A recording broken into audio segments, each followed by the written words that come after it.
Chennai தேனாம்பேட்டையில் Hyatt star ஹோட்டலில் பயன்பாட்டில் இல்லாத லிப்டை அகற்றும் போது ஏற்பட்ட விபத்தில் ஊழியர் உயிரிழந்த நிலையில் அஜாக்கிரதையாக செயல்பட்டு மரணம் விளைவித்தல் உள்ளிட்ட வழக்குகளில் நட்சத்திர விடுதியின் பொறியாளர் மற்றும் இரும்பு வியாபாரியை போலீசார் கைது செய்துள்ளனர். இதுகுறித்தான கூடுதல் தகவல்களை தருகிறார் செய்தியாளர் சரவணகுமார். சரவணகுமார், வணக்கம். இதுகுறித்தான முழு விவரங்களையும் பதிவு பண்ணலாம்.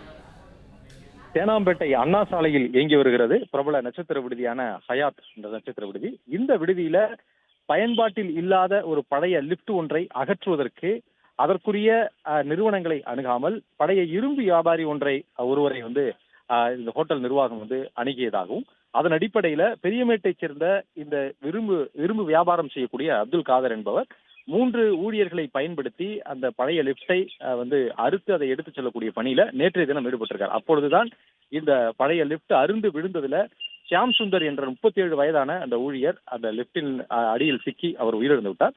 இந்த சம்பவம் தொடர்பாக தேனாம்பேட்டை போலீசார் வழக்கு பதிவு செய்திருந்தார்கள். அதாவது அஜாக்கிரதையாக செயல்பட்டு மரணம் விளைவித்தல் என்ற சட்டப்பிரிவில் அந்த வழக்கு பதிவு செய்யப்பட்டது.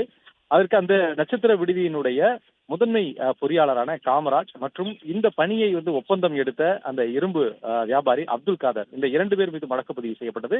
அந்த 2 பேரும் தற்பொழுது கைது செய்யப்பட்டிருப்பதாக போலீசார் தெரிவித்திருக்கிறார்கள். விவரங்களுக்கு நன்றி சரவணகுமார்.